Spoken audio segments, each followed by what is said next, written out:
सबसे पहले तो मेरा आप सभी को प्यार से भरा नमस्कार, अस्सलामु अलैकुम, सत श्री अकाल, राम राम। साथियों, आज के एपिसोड में हम बात करने वाले हैं शिक्षा को लेकर। साथियों, इस संदर्भ में मैं पहले काफ़ी वीडियो बना चुका हूं, परंतु आज जो हमारा टॉपिक है या मुद्दा है वो थोड़ा अलग हटके है। आज मैं जिस मुद्दे पर बात करने वाला हूं वो है हमारी शिक्षा और सरकार की नीति, और जो लोग उस नीति का सपोर्ट करते हैं उनके प्रति मेरा आज के एपिसोड में उस मुद्दे पर, उस टॉपिक पर बात करना है। साथियों, जैसा कि आप सभी को पता है कि एजुकेशन जो है वो शिक्षित होने के लिए या शिक्षा प्राप्त करने के लिए ली जाती है। उसका ये मोटिव नहीं होता कि उससे छोटी मोटी कोई सरकारी नौकरी लग जाए, कोई रोज़गार मिल जाए, यही उसका महत्व नहीं होता। उसका मेन महत्व जो होता है कि आदमी को सही और गलत, अच्छाई और बुराई, और दूसरों को वो किस प्रकार से मोटिवेट कर सके, पढ़ाई की ओर आकर्षित कर सके, इसके लिए उसको शिक्षा दी जाती है। परंतु अब हो क्या रहा है, अब फ़िलहाल ही में एक भर्ती हुई है, और जो कि सीईटी और ग्रुप डी के आधार पर भर्ती हुई है। लेकिन उस भर्ती ने हमारी जो शिक्षा प्रणाली है उस पर बहुत गहरा प्रभाव डाला है। अधिकतर बच्चे ग्रेजुएशन, मास्टर डिग्री और जो अन्य कोर्सेज़ हैं जिससे व्यक्ति की समझ और नॉलेज बढ़ता है, उन कोर्सों को छोड़ करके अत्यधिक विद्यार्थी जो हैं वो केवल सीईटी की तैयारी में लग चुके हैं। किसी को ये अभी तक नॉलेज नहीं है और ना ही किसी के पास ये इन्फॉर्मेशन है कि सीईटी होगा कब। उसका कोई फिक्स टाइम नहीं है। कभी उसको अप्रैल में बोला जाता है, कभी मई में, जबकि उस टेस्ट की तैयारी तो करनी बनती है अगर किसी टेस्ट का जो टाइम है वो फिक्स हो।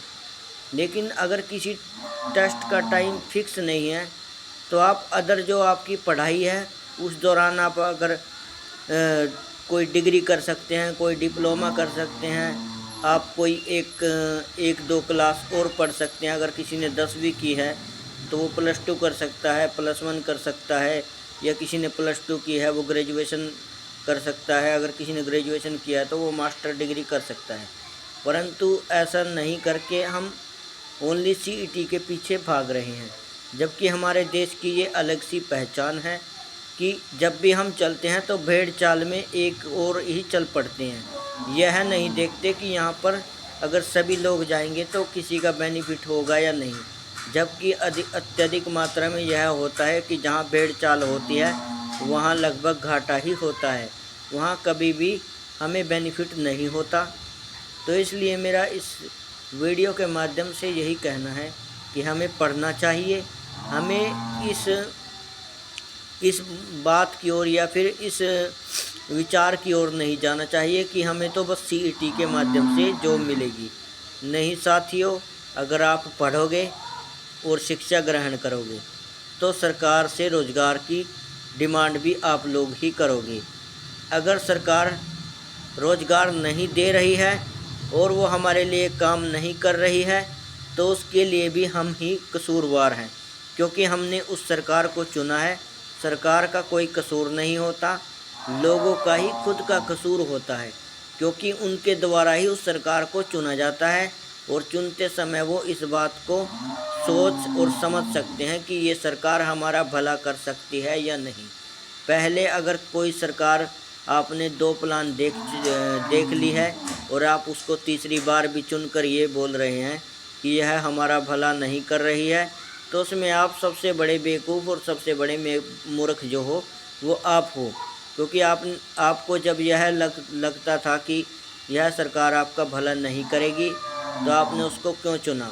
अगर आपने चुन लिया है तो वो सरकार बहुत अच्छी है, और क्योंकि आपने उसको चुना है, तीसरी बार चुना है, तो आपने उसको अच्छाई को देखकर ही चुना होगा।